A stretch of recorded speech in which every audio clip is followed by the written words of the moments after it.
Most of us in here. Every time God is telling you to live your life a certain way, you know it, but what do you say? I'm going to go do what I want to do real fast, but I'm going to come back. You know what I mean? God, I'm going to stop doing this, but I got to do this one more time. You know, the pain is too great. My grief is too great. My sadness is too great. I don't want to come out of it. I'm used to like this. I like feeling stuck. I know what stuck feels like. It can't be together at the same time. What are you stuck in?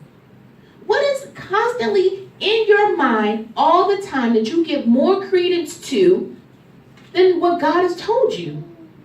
God says, I will provide for you. So why are you looking for other people to provide for you? Why? Why are you trusting in your job and your overtime more than you're trusting God to provide? God says, I love you with an unconditional love. So why are you holding on to a man that don't want to be held on to, who is only with you because you provide benefits to him, and he's not even loving you the way you want to be loved, but you can't move on? Because wow, on the other side, I don't want to be alone. I'm too old. I still want to have a baby. And I'm telling you this because most of us in here are not 12. Age you are, 25-year-old will be like, oh, I'm too old, I can't deal with that no more. Ask a 35-year-old, they're going to say the same thing. And at every age you get older, they're looking back at you like you ain't dealt with nothing. But here's the truth. Here's the truth. God uses people later in life.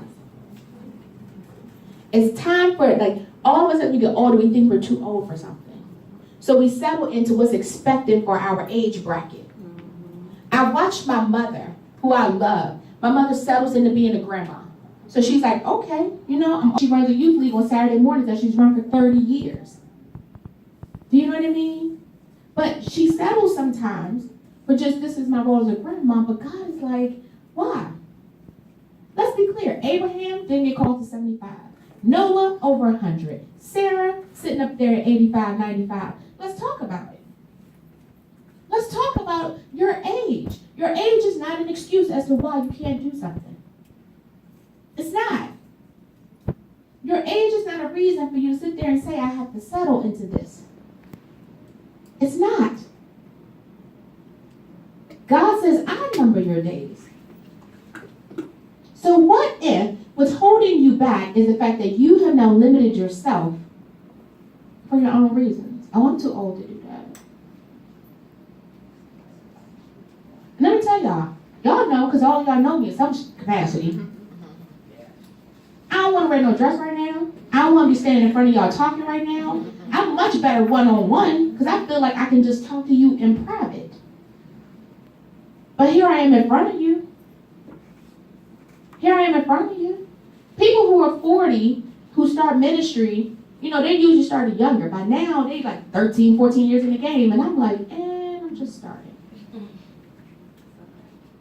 But here's my point. I can't use 40 as an excuse. What are you using as your excuses? So my first point is, you got to decide to come out. The prodigal son, after he went and did all he wanted to do, let me tell you, God has given y'all all the time to do all y'all want to do. Y'all have had more than enough time. And it says that when he was in the pig pen, he came to his right mind and made a decision that I would rather struggle, right, and go back to my father and go back to his house and be restored than to stay where I am. But it's not. It's not. Pull that lie out of you. It is a lie. It is a lie that you have accepted as truth. So the first thing you have to do is accept it. You want to come out? Accept the truth. There is no reason why you cannot do anything. God is with you. And if you are making the wrong decision, he says, I'm going to let you make it and I'm going to still put you on the right path. He says, I use everything for your good. So you have no excuse anymore. Don't blame your age. Don't blame your color. Don't blame your upbringing. Make a decision and say, I will come out. I will come out. In Ecclesiastes chapter 3, it says, there is a time for everything. But the time also has to end. So if you read Ecclesiastes chapter 3, it says there's a time to reap, there's a time to sow. There's a time to build, there's a time to tear down. Let me be clear with you. There is a time for everything, but everything comes to an end. How many of you all said you just all of a sudden felt like I should just do something? Something that you wanted to do. But you talked yourself out of it because you were afraid. And then when you finally muster up the courage, it's like all of a sudden that time period where you should have done it is now over. I'm here to tell you right now, God is giving to you a time and a season for you to do it. Don't miss this time and season with excuses. Don't miss your time and season with excuses. You keep thinking that your life is right because it looks good on paper, because you have money and the bills are paid and you got a man and you got your kids and you got, everything looks right. But the bottom line is there's something that's not making you complete. You're going to find yourself back in the same situation where you were, and all of a sudden 3 years from now you're stuck again and you won't wonder why. Because right now, when you were supposed to be dealing with what's in your heart, what is the stuff you have? What is the roots you have? What is the unbelief you have? You didn't do it. You didn't want to put in the work. The foundational verse says what? It says, this is your responsibility. Do the work. But you don't want to, because right now everything's feeling good. You got your house, you got your car, you got your money, you got your man. It's all good on the outside. It's all good on the outside, right? Right, Shantae? It's all good on the outside. You took a step, you started your business, you got a new job, right? So it sounds good. I've taken a step, I did the right thing. But why did you make the decision? Are you moving in faith? Were you just looking for the exit? You just needed to change? It was an emotional decision? Because emotional decisions will cost you. And right now, God is trying to tell you to take a minute and stop. Don't move forward in emotions. Move forward in faith. So, my first point was I accept it. And you have to have the truth. Stop believing the lie. Did I say stop believing the lie? Can y'all say that with me? Stop believing the lie? Stop believing the lie. Ask yourself, write down in your journal, what lie do you believe is truth? What are you believing is truth that's not the truth? It's time to come out of it. It's time, people. It's time. So, you have to accept what it costs to come out. You have to accept the pain. You have to accept the pain. Did y'all hear the part that said you have to accept the pain? Yes, it's going to hurt. It's going to hurt you emotionally. It's going to hurt you mentally. But let's be clear. The pain don't last forever. You want me to give you your own personal example? Ask yourself about some relationship you were in that you thought you could not live without. It's now, what, 5 years later? 10 years later? Are you still in your bed crying? Is this stopping you from everyday life? So the pain doesn't last, right? The pain has a season. When you first started going to the gym, it hurt to get on the treadmill for 45 minutes. So you started with 25. You had to work your way up to an hour. But now that you do an hour, does it still hurt? No. Leslie said that. So, my second point. You have to be able to stand. Stand in the midst of it. Did y'all hear me? Point number 2. Stand in the midst of it.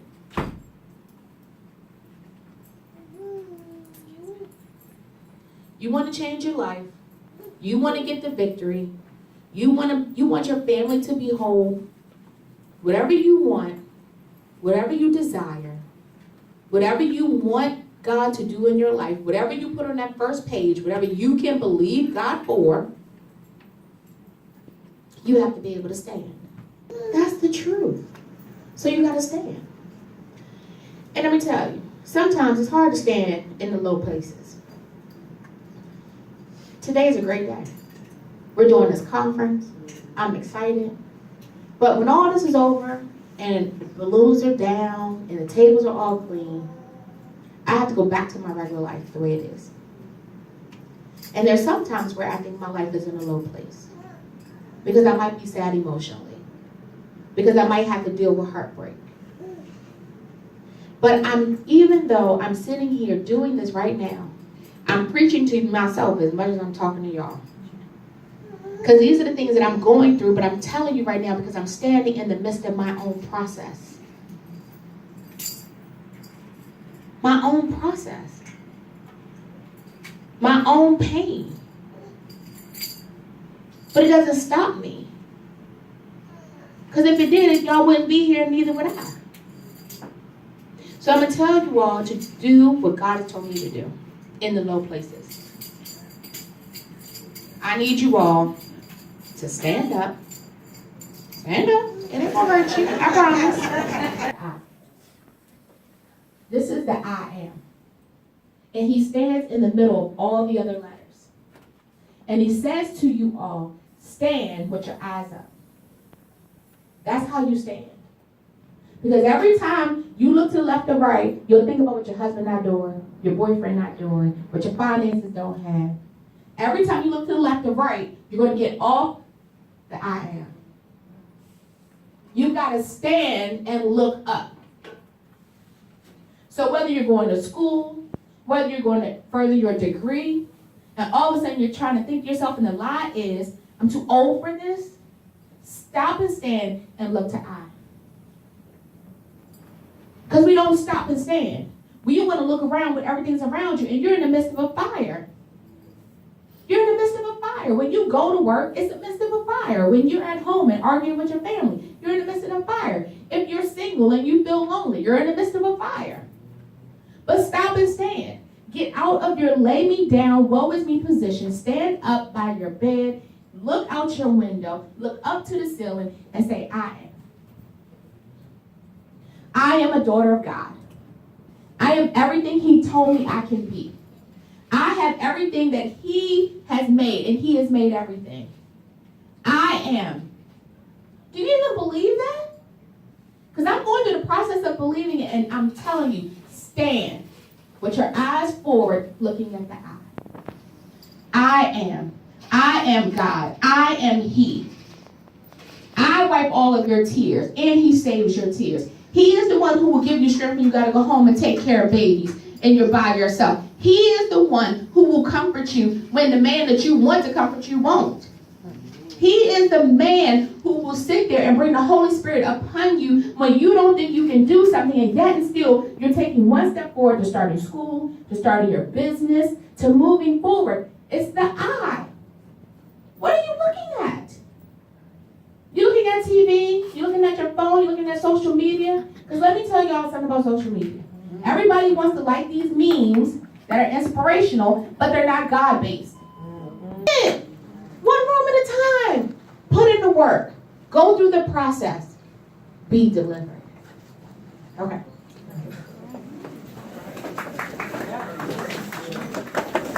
All right, my last point. I will not go back. I will not go back.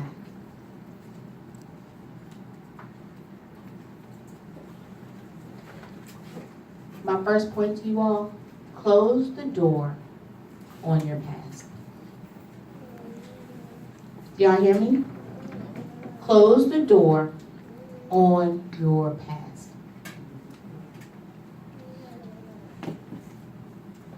Close the door. Closing the door is the choice. Open on the door that should have been closed.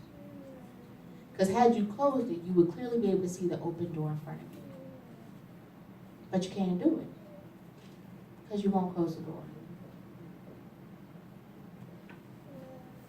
So, when you close the door in the past, then God can reveal to you the door to move you forward. And to do that, it takes 3 things. You ready? Number 1, this is the teacher in me. I'm going to give y'all some points. I want y'all to go home and study. Number 1, it takes obedience. Obedience. You want to complain about the people, your children, they're not obedient? But how obedient are you to God when God talks to you? How obedient are you?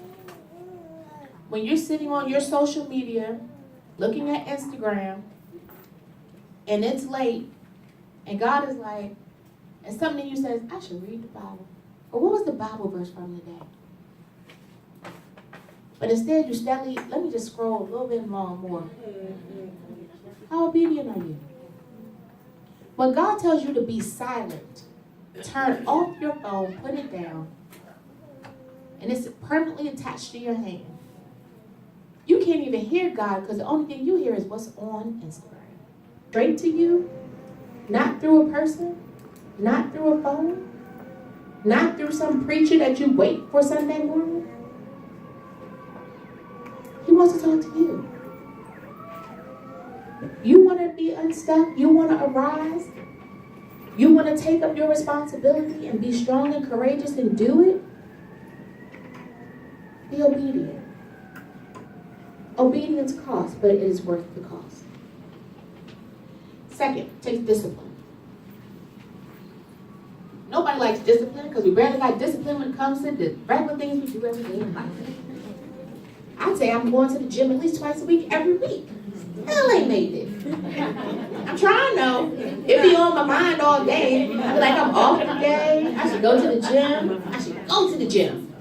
It's in there. And I know eventually, I feel like my actions are going to catch up to my intent.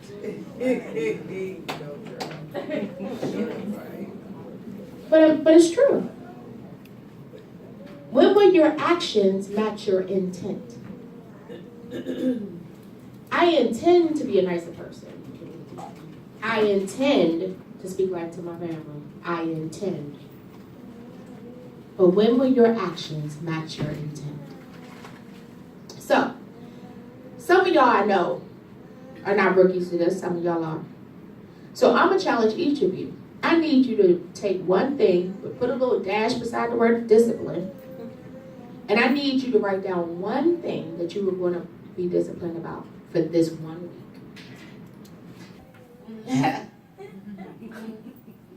It's okay, because sometimes, you know what? You have to give your faith away. Because when your sister, your friend, can't go the distance, sometimes it's your faith that has to carry them. I know, because I'm telling you all, I believe Marnita will become delegate.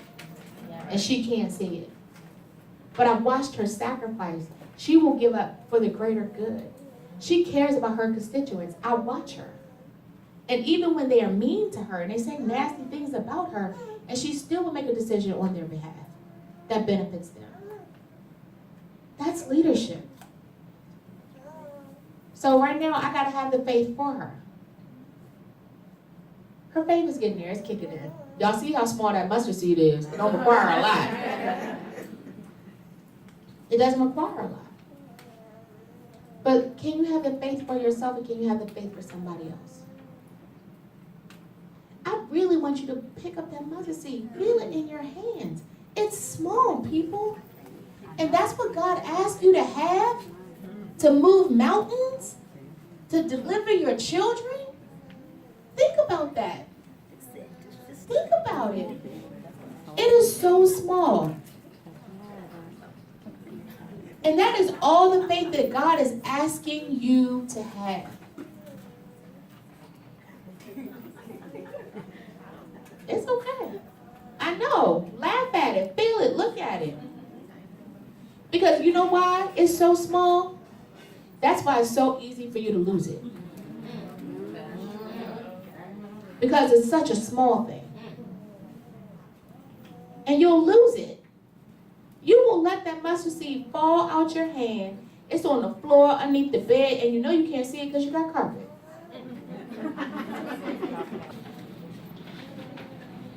So, my last point is no more patchwork. No more patchwork. We patchwork our lives. We patchwork our problems. We patchwork our fear. We patchwork. Aren't y'all tired of patchwork? It's not fixed. It's still broken. Eventually, if you keep patchworking your car is going to give out. That's right, girl. Good. I know. Patchworking your life. Stop patchworking yourselves and your situations. Stop patchworking your feelings. I'm going to be all right. No, you're not. It's okay to say, I'm not all right. It's okay. It is okay to cry.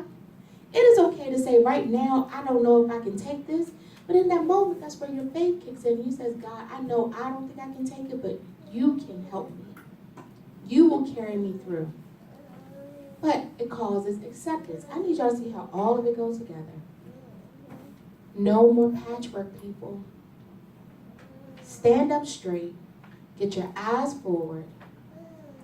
Go through the process. Do the work. Do the work.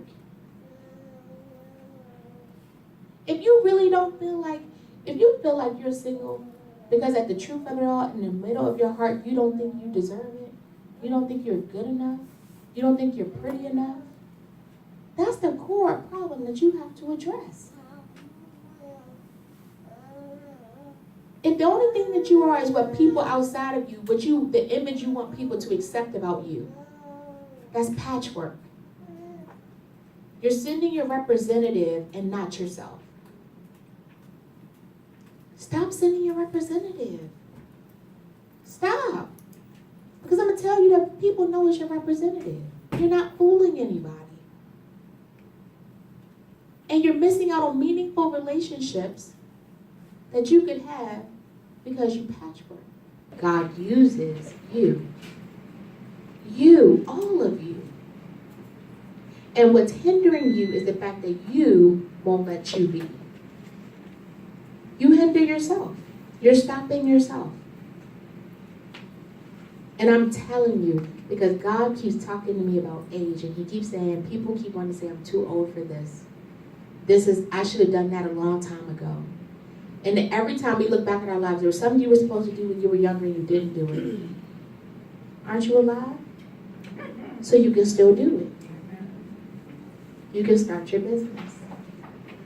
Take your step in faith. You can go to med school in faith.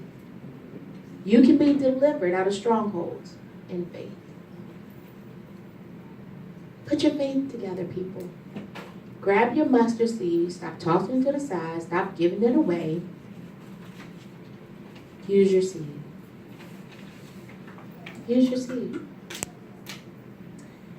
And that's all. I know. It's time for lunch, everybody. Are you excited? Are y'all ready?